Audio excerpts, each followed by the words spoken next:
Support for Sportspage is provided by the University Store. The University Store is the official headquarters for Mules and Jenny's emblem clothing, gifts, and UCM memorabilia. Books, office supplies, art supplies, and more are available at the University Store, located on the lower floor of the Elliott Union on the UCM campus in Warrensburg. And promotional support for Sportspage is provided by 1450 Cocoa, 98.5 The Bar, and WarrensburgRadio.com. 1450 Cocoa, 98.5 The Bar, and WarrensburgRadio.com, the radio home of UCM Athletics. Coming up next on the Central Missouri Sports Page, Mules football coach Jim Svoboda joins us to talk about a great fourth quarter finish in Kirksville and this Saturday's collision of styles in Joplin as the wide-open Mules face the ground attack of Missouri Southern. We'll also visit with Mules golf coach Tim Poe on this week's show. The Mules are ranked 8th in the nation and playing as well as anyone in Division II right now. And we'll talk to Coach Poe about that and their upcoming home event. In our Sports Page Spotlights, we'll meet Mules quarterback Hayden Hawk and we'll preview the upcoming Heart of America Invitational with members of the Mules golf team. All of that and more is straight ahead here on the Central Missouri Sports Page.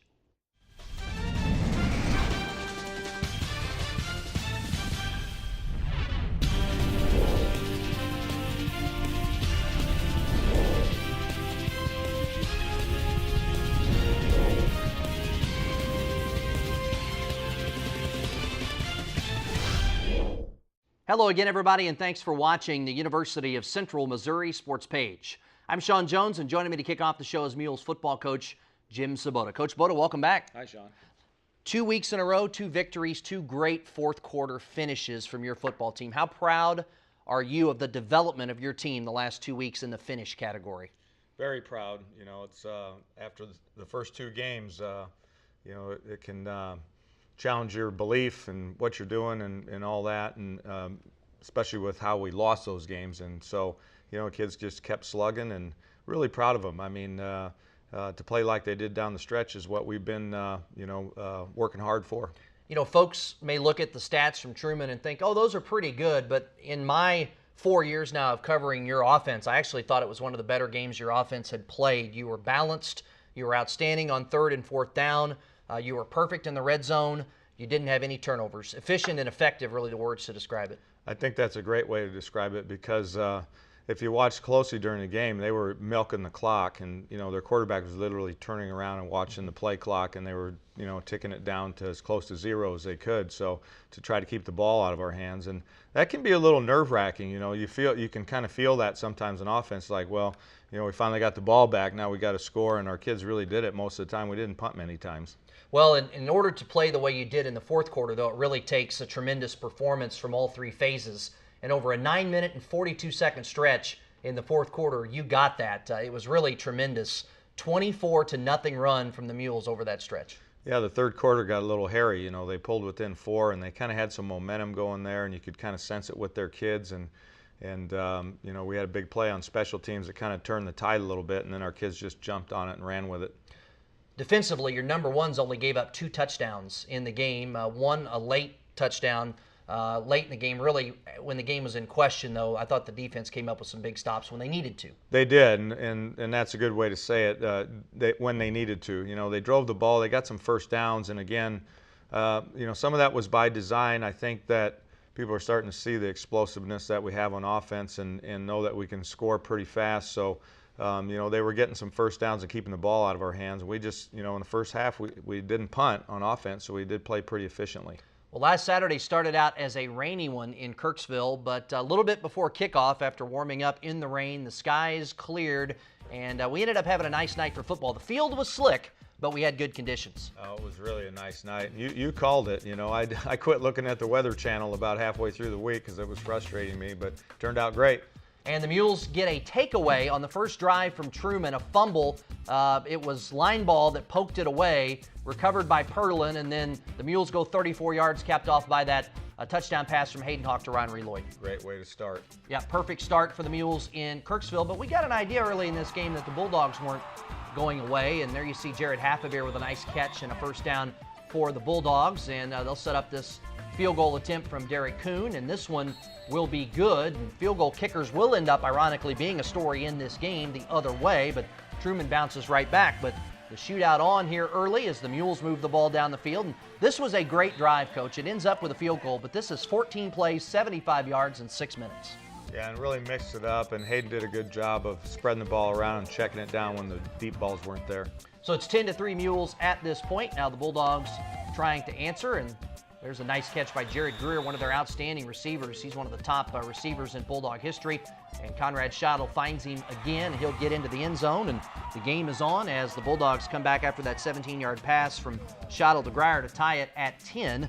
And the Mules, though, coming right back offensively. A great pass here from Hayden Hawk to Ron Lloyd, who had a tremendous game. Yeah, Ron last 3 weeks has really played well for us, become our go-to guy. How about Ray Harris from out of Fort Zumwalt West, a freshman? He had a good game, too. Ray is getting better and better. He's an exciting little player and loves the game.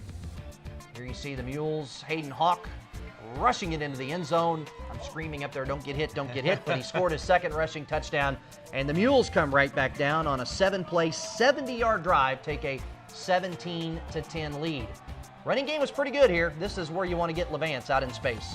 Yeah, exactly. And we've been preaching for the last couple of weeks, just give those backs a crack, and the O-line's done a great job. That's another 30-yard field goal by Gebhardt, who had an outstanding game, scored 10 points. Coach, that's a 15-play, 67-yard drive that took 6:08 off the clock, and we were up 20-10 at the break.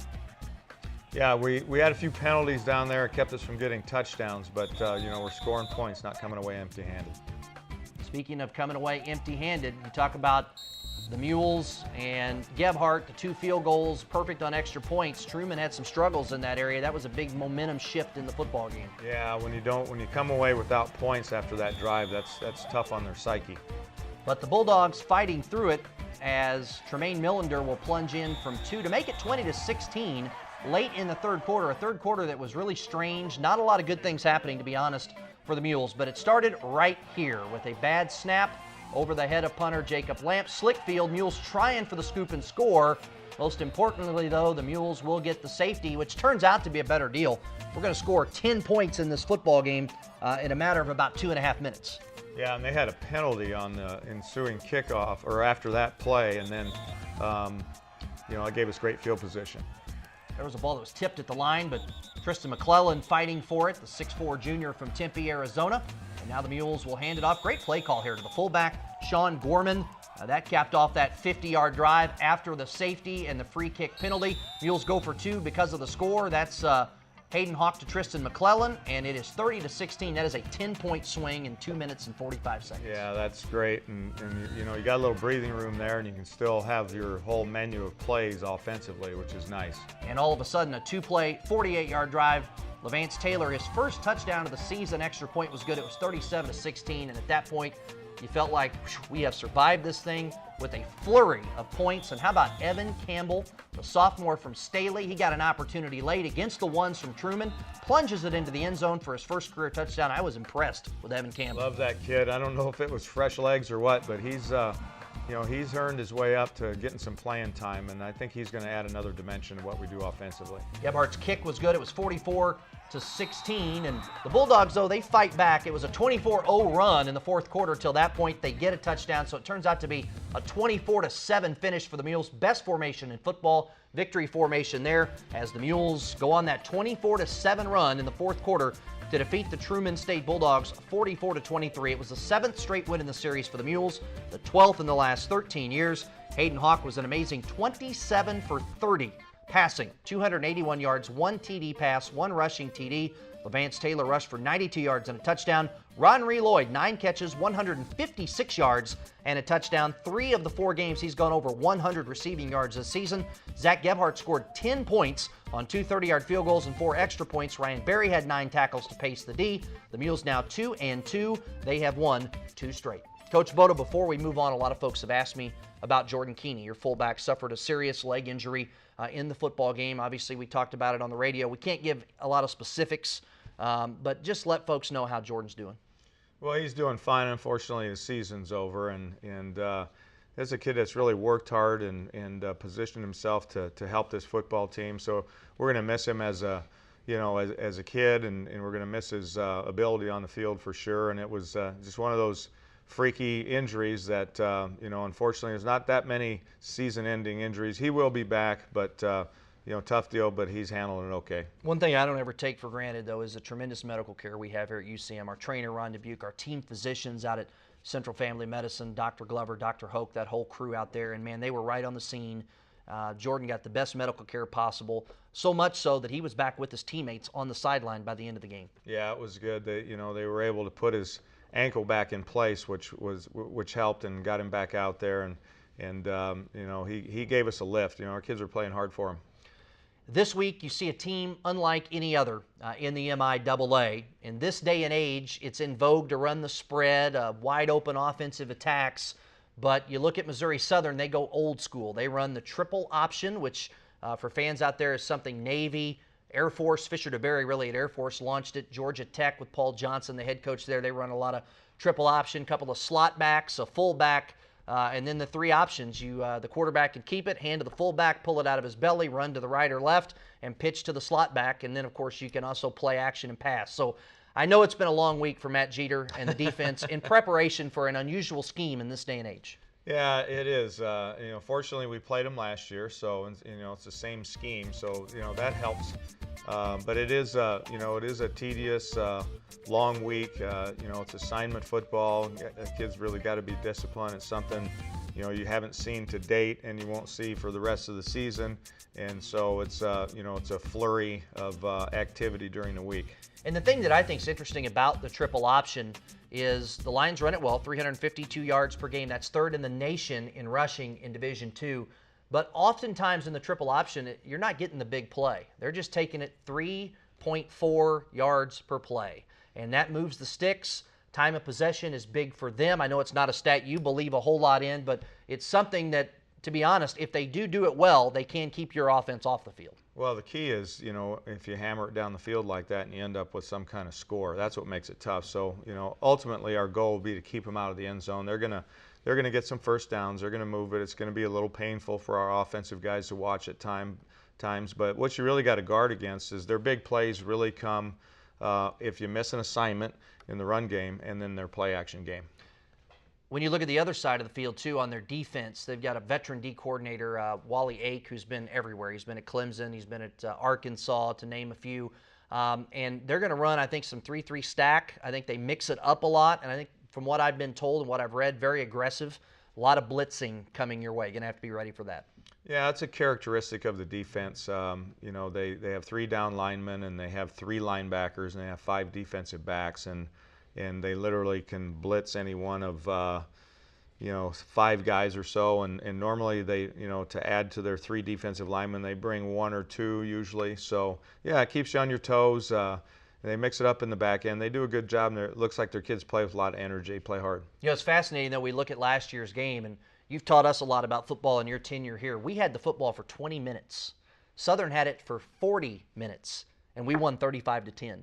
Bottom line is we forced turnovers, got our offense on the field, and they took advantage of those possessions. Yeah, kept them out of the end zone and had a bunch of takeaways, and then we took advantage of it on offense. And so, that's what we hope to do. That's an area where we can improve on defense. Offense is really taking care of the ball the first 4 games. A couple of turnovers. We'd like to take it away more in defense. We're going to spotlight Hayden Hawk tonight. He has played 4 games as your starting quarterback, junior from Coppell, Texas. He hadn't really taken a snap in a game since high school in 2009, which we talked about, until September 5th against Western. He is completing 71% of his passes. He has thrown for a whole bunch of yards already this season in 4 games, and he has 11 touchdown passes, 1 pick, and 2 rushing touchdowns. He has just been incredible. It's ironic, and we'll talk about that in the spotlight. He's an actuarial science major, and his efficiency rating is off the charts, which really makes a lot of sense, doesn't it? Yeah. Well, he can figure that out, that's for sure.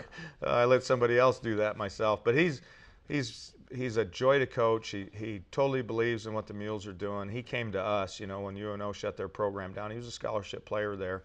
And he had great credentials coming out of high school, playing in front of big crowds there, and they threw it around the yard a lot. So he's accustomed to doing that. He totally gets what's going on in terms of reading defenses, and he's as good as I've ever seen in terms of, if the shot's not there, to check it down, get the ball in the hands of your running backs, and keep the sticks moving. You're running the football well right now too, which really helps Hayden and that offense, because we've talked about it. You guys, When you self-evaluate the Mules and you see our receivers and you see their quickness, their size, their abilities, Hayden's accuracy, it's an antacid moment for a D coordinator. But when we can mix in the run, this is a very, very potent offense. Right, and that's what we've been doing, and it really sets up your play-action game. And you know, defensively, you know, they really think twice about doing this or that may be good against the pass, but what if you run the football? Another night game on the road, 6 o'clock in Joplin this coming Saturday. Whatever you guys did last week worked. You guys came out with a lot of energy, got off to a great start. After this one, we got a big game at home the next week, but this is a scary game, and you've got to be focused and with a lot of energy and enthusiasm, and I know you and your staff and your captains will work hard to get the guys ready to go. Yeah, I haven't seen any different from our players in terms of their focus in practice and so forth, so we're expecting a great effort. You've talked to me a lot about the leadership on this football team, through good times now and some bad times, some tough times.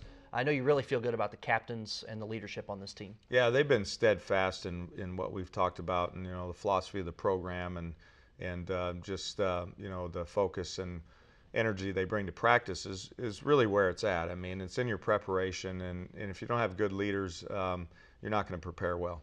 We're going to visit with one of those leaders coming up here in just a moment, Hayden Hawk. But on the defensive side, Alex Perlin, Paul Hughes, a couple of captains over there, a couple of leaders too. Yeah, for sure, and you know, particularly Perlin, you know, he just keeps the guys going on defense, keeps them focused, has the ability to make a big play, and then you know, Paul's a lockdown guy over there at corner, kind of quietly leads and does a great job as well. Thanks for the chat. Good Thanks, luck. Shawn. We'll talk to you next week.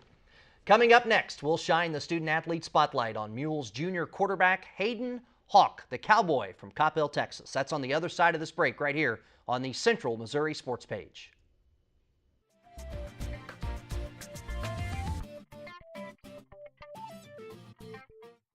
And welcome back to Sports Page here on KMOS-TV, Missouri PBS. In this segment, we shine the UCM student-athlete spotlight on Mules junior quarterback Hayden Hawk.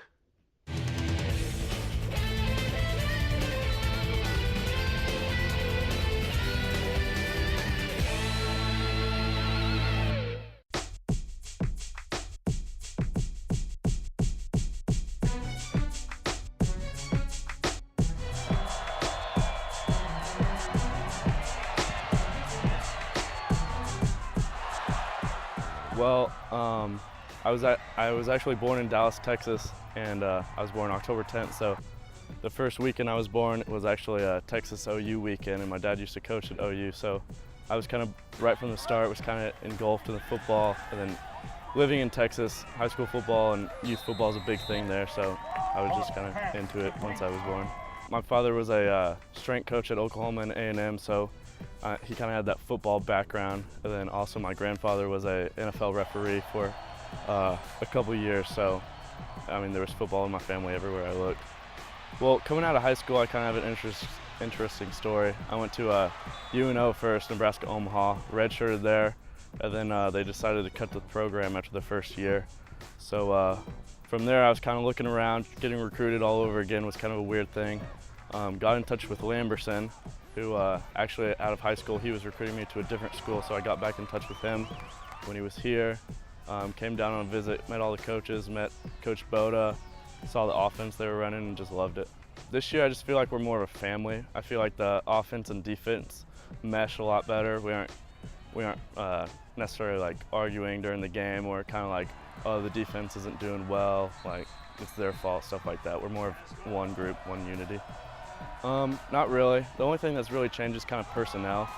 So schematically, they're kind of just trying to get the ball in different players just based on the personnel that we have this year.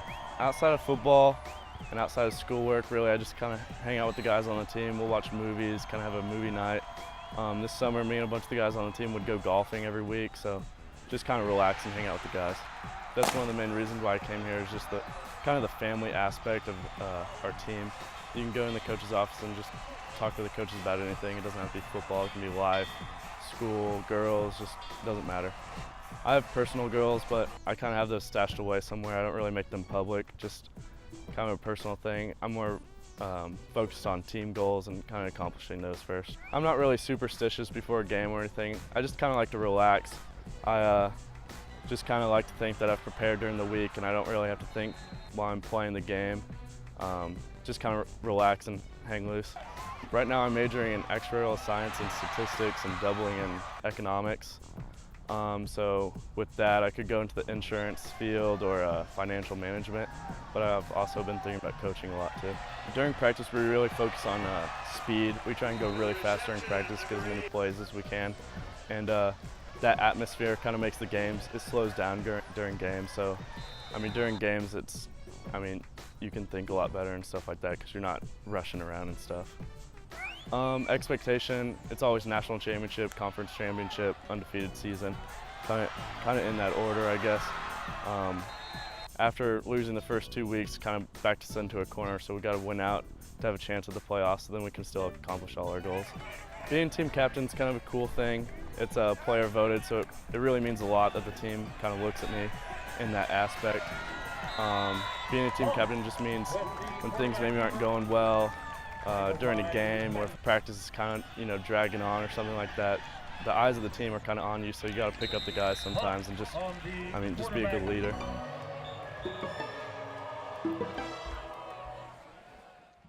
Hayden's numbers are incredible so far in 2013, especially when you consider when he started on September 5th against Missouri Western, he hadn't taken a snap in a game since his high school days in Texas 4 years ago. But in the 4 games he started, the actuarial science major and scholar athlete from Coppell, Texas, has assessed the risks opposing defenses present very well, and he's thrown 11 touchdown passes and just 1 interception. His completion rate is incredible, 71%, and he's thrown for over 1,300 yards. He's also rushed for a couple of touchdowns, and his quarterback efficiency numbers are amongst the best in Division II. Again, not a surprise for a scholar in actuarial science. Coming up next on Sportspage, we'll take a look back at how Central Missouri's fall sports teams performed this past week, and we'll visit with Mules Golf coach Tim Poe. All of that's on the way when Sportspage continues right after this.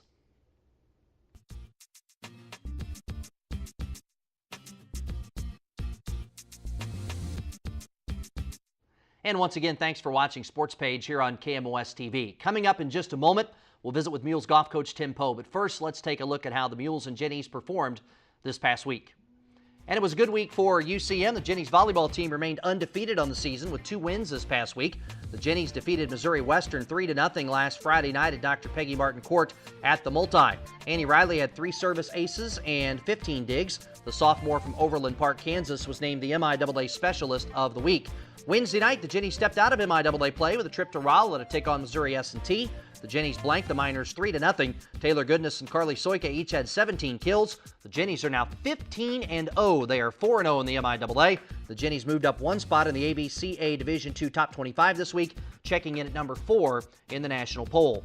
The Jennies soccer team also moved up 1 spot nationally after going 1-0-1 this week. The Jennies defeated Washburn 3-0 on Friday night in Topeka. It was win number 100 for Jennies soccer coach Louis Theobald. He is now 119-15 as Jennies head coach. On Sunday, the Jennies and Emporia State battled to a double overtime scoreless draw. The Jennies outshot the Lady Hornets 38-4 in the match. Freshman Emily Eldridge from Blue Valley Southwest was named the MIAA Defensive Player of the Week. The Jennies are now ranked 13th in Division II with a 5-1-2 overall record. They are 3-0-1 in the MIAA. The UCM cross-country teams took part in the Roy Griak Minnesota Invitational last Saturday in Minneapolis. The Mules finished in 3rd place out of 40 teams. Laban Cialo led the way with a 5th place finish. The Mules moved up from 16th to 15th in this week's national poll. The Jennies finished in 14th place out of 32 teams. Megan Glayman paced the Jennies with a 16th place finish. The Mules golf team is ranked 8th in the nation, trailing only schools from Florida, South Carolina, Georgia, California, and Alabama. The Mules are ranked 4th in this week's GolfStat national poll, and next Monday and Tuesday, the Mules get the chance to host the Heart of America Invitational at Keth Memorial Golf Course at Pirtle Springs here in Warrensburg. Joining us now to talk about his team's early success and their upcoming home event is Mules golf coach Tim Poe. Coach Poe, welcome back to the show. Good to be here again, Shawn. Well, I think last year was a year, Tim, for most of us that follow your program that was maybe a little bit surprising how good you were with the 3 freshmen and a couple of sophomores in the lineup winning the Super Regional title back-to-back years. So maybe the success came a little bit quicker than we expected last year. This year, all those guys are back. You've added another player, and they are off to a tremendous start. They really are. I mean, I think we're seeing the consistency of a group that's returning. Last year we had some great rounds at times, but then they would play like freshmen a few times too, and we kind of knew that going in. I think I mentioned that to you, that we just didn't want to do it at one tournament. We wanted to have consistency all the way through and not have 3 bad rounds. So as long as we were only doing 1 round here and there, we were doing well, and that's what we did last year. But this year just seems like very consistent. A lot of low 70s, which is going to win a lot of golf tournaments. Yeah, we'll talk about that in a minute, but 5 guys play in the lineup. 4 MIAA all-league players return, 3 all-region players, 1 all-American, so very solid, and it plays out in the numbers. Your stroke average right now for the 6 guys that have really played in a lot of these tournaments for you is anywhere from 73 really to 74, somewhere in there. It's remarkably consistent. Right, looking at that last night, and then one of those is a freshman, right, in the 73 there. So, that's what you got to have. I mean, what it all boils down to is the other 4 guys trusting their teammate. So if they're all trusting those other 4 guys that they're going to be, low 70s to mid 70s, it just makes you relax. And I think that's been the key to our success with this young group is trusting those other guys that they're going to shoot a low round, and it just makes you relax and go out and play, like you should. So one thing I like about your team and your program and playing here in the Midwest is there is a little bit of the chip on the shoulder, because no matter what your team finishes in the country, whether it was 2nd, 3rd in the nation a couple of years ago, or you win 3 super regional titles in 4 years, you don't quite get the respect because you're outvoted by your peers in California and Texas and Florida and Alabama and South Carolina. You guys go to the Brickyard Invitational. You finished 2nd. You beat out, I think, 8 other teams in the top 20 in the country. You beat the team 2nd. You beat the team 3rd. You beat the team 5th. You finished 5 shots out of 1st and number 1 ranked Barry, and they rank you 8th behind 3 of those teams. So there's always going to be a chip on the shoulder, but obviously this team has proven they can play with anybody in the country. Well, they have, and I've gotten used to that in my 25 years, I guess, that it's typically a Southern and Southwestern sport. I mean, I realize that and have gotten used to that. And, I think all it is, like you said, it's a chip on their shoulder. It's a motivator for us, and we talk a lot about that. So they're used to it. It doesn't bother them. It all boils down to what we do at the end of the year, and lately we've proven that we're a team that ranks right up there with those schools. So we try not to worry too much about it. It's always nice. It helps recruiting when you're getting the low rankings, but we try not to focus too much on that. I mean, it is nice when you see it, and the guys talk about it a little bit, but we just go out there, try to shoot low numbers every week, and get into the postseason, and then try to prove it at the end that we deserved to be a little better than what they're ranking us. Pretty cool when you go to Indianapolis and you beat teams from Monterey Bay, California, and Cal State Monterey Bay, Lynn from out of Boca Raton, Florida, Nova Southeastern from down in the Sunshine State, and a couple of very good schools from South Carolina as well in there that really are within golf meccas, within 15 minutes of some of the best golf courses in the world. You did that because 4 guys go to the Brickyard and shoot under par for the 54-hole event. Really incredible play from your lineup. Well, it's amazing. When I was looking at stats last night, that was probably the most difficult course we played, and those were our lowest scores so far this year. So to look back on it, to play a Pete Dye golf course, which is normally very hard, and shoot the scores we did, it was very impressive.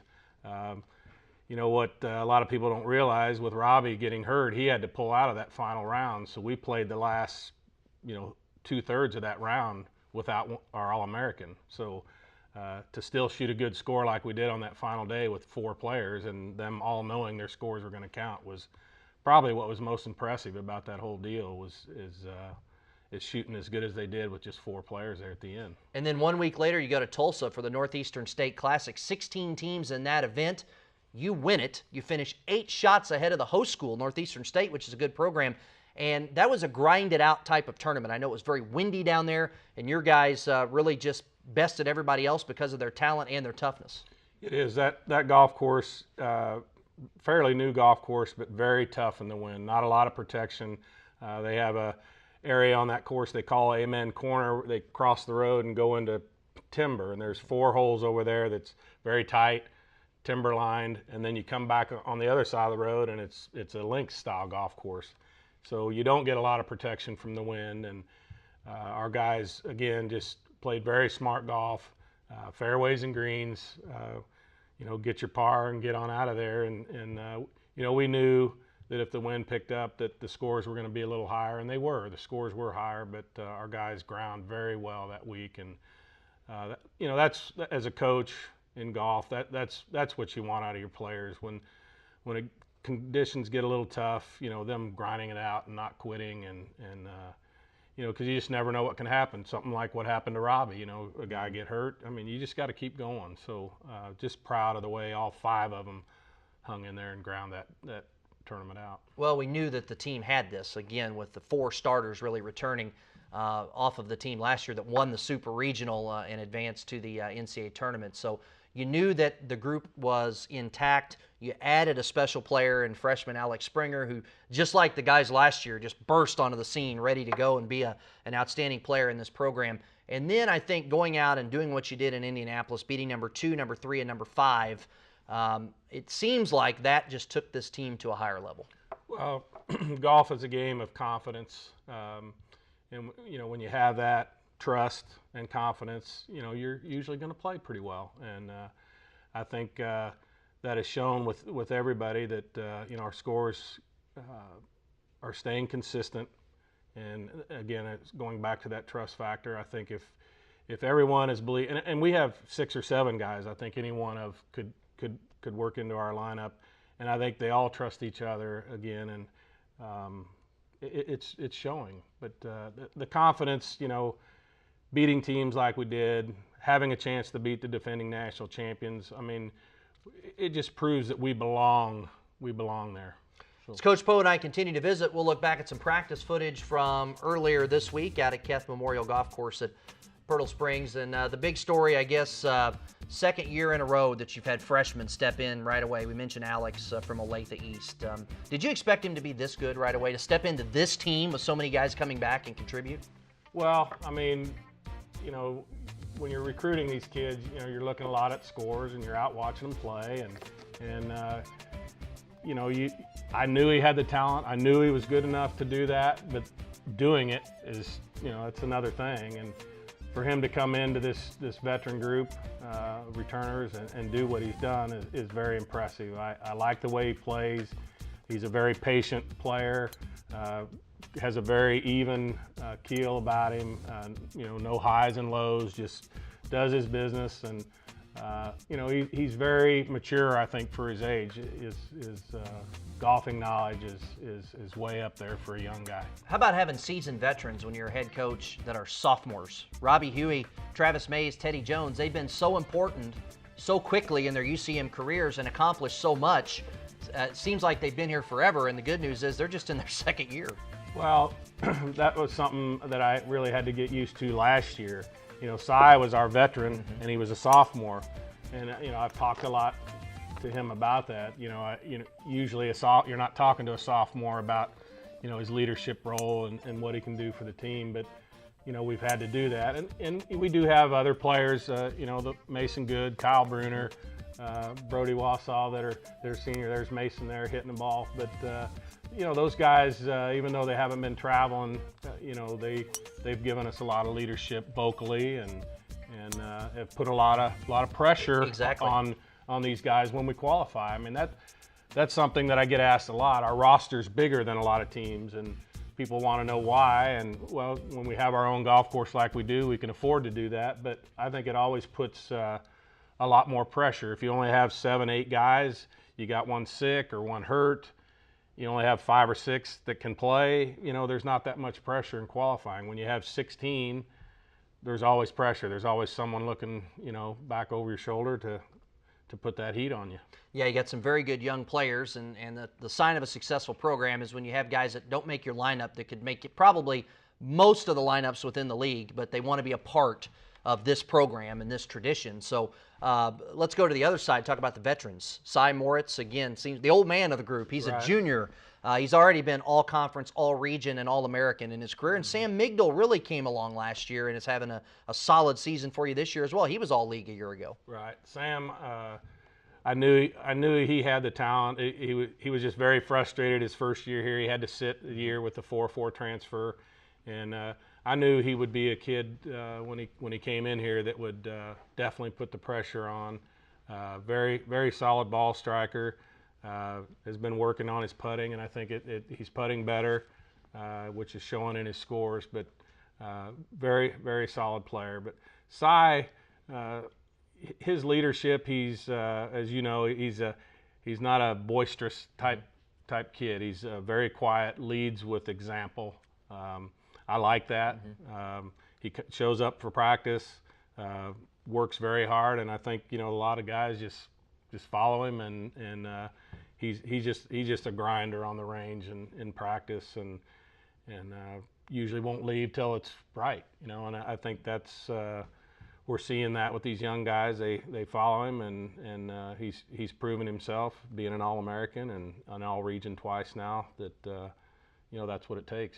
Big opportunity coming up Monday and Tuesday. The Mules will host the Heart of America Invitational out at Keth Memorial Golf Course. A lot of history in this event. It goes way back. My broadcast partner Greg Hassler played in the event back in the early 80s. You played in the event as a Mules golfer, and this is an event that's important to the Mules. It's back, a chance to get some MIAA points at home. I think I looked back 40-something years is about what the tournament's been around. So, recently with the rotation of the conference, it hasn't allowed us to host every year, but history dating back about 40 years. So we're anxious to get home. I know the guys have been working hard, playing hard. The course is coming back with the rain that we've had here the last week. It's starting to bounce back from the drought that we've had this year. So the guys are really looking forward to getting out there and playing at home. I mean, it's one thing about our sport is every golf course is different. But so you do get a true home course advantage when you play your own golf course. So it's always nice to get back home. We know where we stack up nationally: 8th in the Nike coaches poll, 4th in the golf stat poll, which really brings into account stroke average, all sorts of different statistics. So you know that you're ranked high nationally. We've had a couple of great finishes here. We've got this Heart of America tournament, and then tournament at Missouri Western to close out the fall. Where are we setting right now league-wise with a couple of events left to go? Well, we finished 4th at Kearney, so we got some work to do. We're lucky that this home tournament is a conference counter. I feel like if we can take care of business, we should be right back in the mix again. Hey, Nebraska Kearney is a very good program. Got a lot of good players. They shot a school record at their home tournament, and there again, that home course advantage paid dividends for them. Don't know how good they are. They've only played once, so really don't know how good they are. They're very impressive at home, so I expect them to come in here and really push to keep their lead in the conference. Lindenwood's a very solid program. I think their whole athletic program is very solid, but he's got a good squad.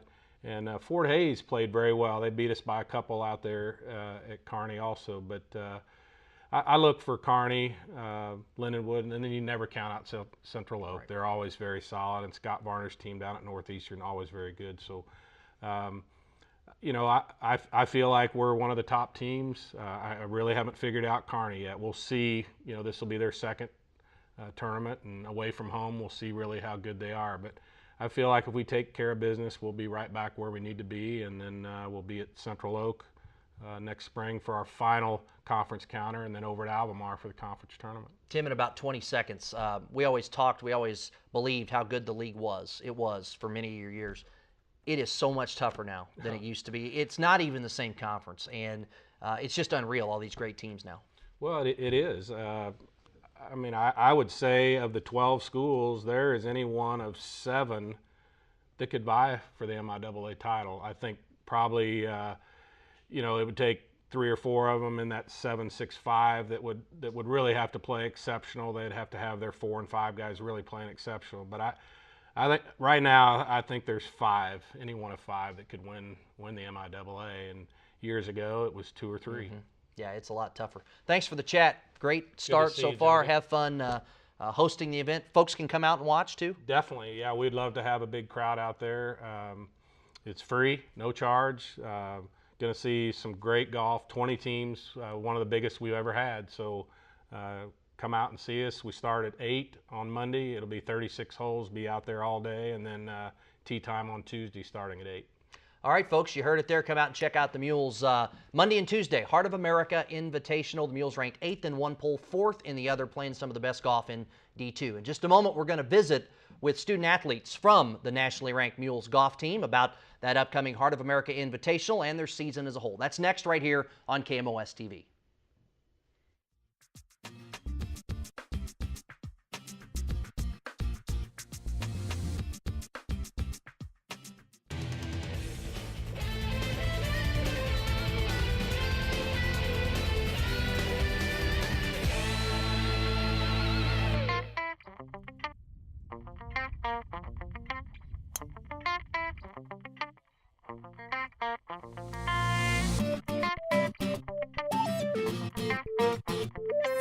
Our home tournament, it's going to be 54 holes on Monday and Tuesday. We have all of our conference teams here from the MIAA, and then we're going to have some of our regional teams as well. So we got 20 teams, which is a full event schedule, I guess you'd say, or as many teams as you can have in the tournament. So we're going to have a lot of guys out here, so it's going to be a good field and a good tournament. Well, we've gotten off to a good start. We finished runner-up in one of our biggest events at the fall in Indianapolis, and then we won last week in Tulsa, Oklahoma for Northeastern States tournament. So we've gotten off to a good start. We have a lot of high expectations. We have our next tournament, our home tournament here in Warrensburg, so we're looking to put up a good showing in that. So far this season, I think our team performed really well. We had a really good showing up in Indianapolis. Our team placed second out of a lot of the top teams in the nation. And we've also got our first win under our belt last week in Oklahoma. And our other tournaments we played pretty well, but I think our season's going really well so far. We have a really good team this year. It should be pretty exciting. We're feeling really confident right now. We're coming off 2 really good finishes the last 2 tournaments, and we're just excited to compete again. Well, we have our 5 returning starters from our national team, but we have a freshman coming in this year, Alex Springer, who's been contributing really well to our top 5 and playing really well. So he's our top guy that's really come in and supported the team and really contributed and done a lot of good work for us. Something crucial, I mean, we just really need to focus on not making too many mistakes. It's our home course, so we know what we need to do in order to shoot well. We play out here all the time, so we have really high expectations, but I mean, just really putting. I mean, the greens are small, so you're gonna wanna hit a lot of good iron shots into the greens and then just making the putts to shoot as low as you can. But other than that, not too much. A crucial role probably just managing our game, just making sure we don't make the big mistakes, because this is our home course. We have a really big advantage. So if we just put it in the right spots, then I think we'll do pretty well. There's always one team that is always pretty good. Central Oklahoma won the conference tournament last year, or conference season event. So we're always looking to put up a good showing and try to beat them because they're always well known as being one of the better squads in the conference. So we're going to try to, play our best to beat them. But I mean, we're trying to beat everyone. So there's not really one team or 2 or 3 teams that we're looking forward to playing. We're just out there to play our own game and try to be the best we can, I guess. We've seen all the teams already this year so far, and Central Oak is one of the teams that we kind of rival. They're ranked in the top 25 right now, and it's always fun to go up against them. What I need to improve on right now is just my full swing. I've been putting really well all year, but I just haven't had enough birdie opportunities. And I think if I just hit a few more greens per round, it'll really help my game. Individually, I'm just working on putting right now. I've played pretty well this season, but my putting hasn't been there. And so I'm just prepping for this tournament mainly by putting a lot, because that's going to win the tournament, I think, in my opinion. We actually have 2 teams competing. It starts on Monday. There's 36 holes on Monday, and there's 18 holes on Tuesday, and should finish around 3 o'clock on Tuesday. Individually, I feel like I've played pretty well this year. I think I've played a little bit better than my expectations coming in. I've had some good showings in a couple of our tournaments, and I can only hope for better with the upcoming tournaments that we have. prepare for the tournament, individually we all are out here playing every day, getting used to the golf course.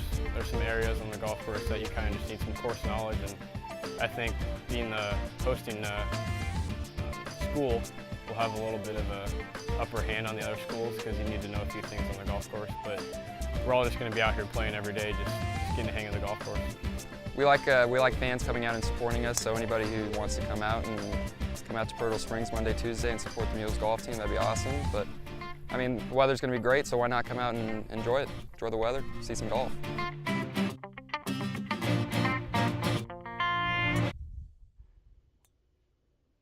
The Mules are ranked 8th in the Nike Coaches Poll and number 4 in the nation in this week's Golf Stat Poll, heading into the Heart of America Invitational next Monday and Tuesday at Keth Memorial Golf Course at Pirtle Springs in Warrensburg. And as you heard Coach Poe mention earlier, the public is invited to attend, and the event is free of charge. In just a moment, we'll tell you where all the Mules and Jennies are competing this weekend as Sportspage rolls on after this timeout.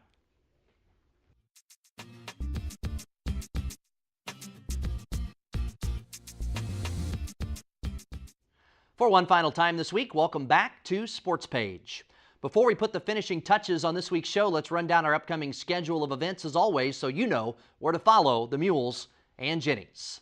And we start with the football Mules. They travel to Joplin to take on Missouri Southern on Saturday. Kickoff is set for 6 p.m. this Saturday from Fred Hughes Stadium in Joplin. We'll have the broadcast on 1450 Coco, the all-new 44,000-watt 98.5 The Bar, and via the internet and your smartphone at warrensburgradio.com. Our broadcast coverage will begin at 4:40 p.m. on Saturday from Joplin. In other MIAA games Saturday, number 3 Northwest Missouri is at Northeastern State. 15th ranked Washburn is at SBU. Number 24 Emporia State is at Lincoln. Lindenwood is at Nebraska Kearney in the MIAA TV game of the week. Division I FCS Abilene Christian is at 10th ranked Pitt State. 6th ranked Missouri Western is at Central Oklahoma. And in another non-conference game, William Jewell is at Fort Hays State.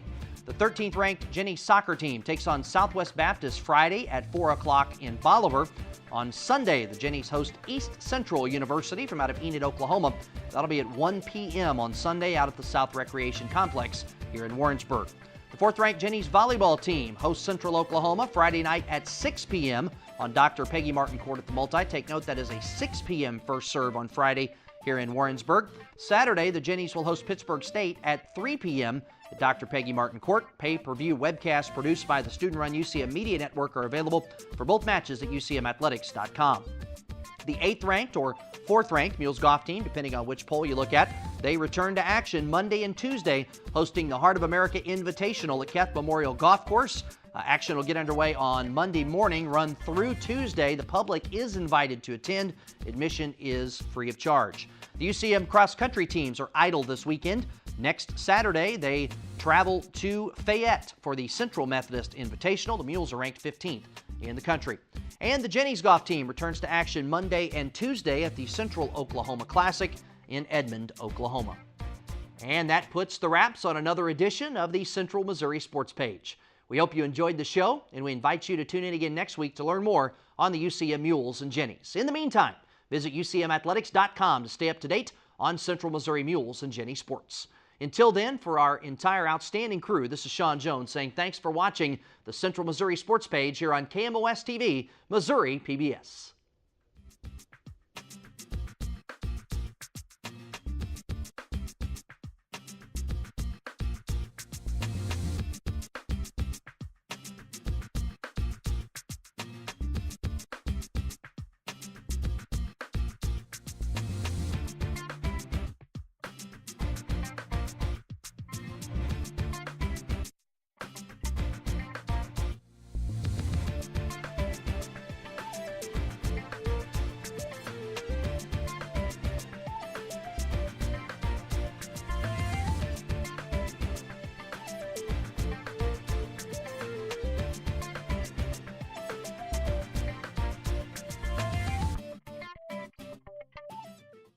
Support for Sportspage is provided by Union Station, crossroads to technology. a one-stop shopping source for technology needs, campus-compatible computers, software for Mac and PCs, and much more. Located on campus on the lower floor of the Elliott Union in Warrensburg.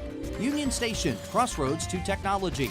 And promotional support for Sportspage is provided by 1450 Cocoa, 98.5 The Bar, and WarrensburgRadio.com. 1450 Cocoa, 98.5 The Bar, and WarrensburgRadio.com, the radio home of UCM Athletics.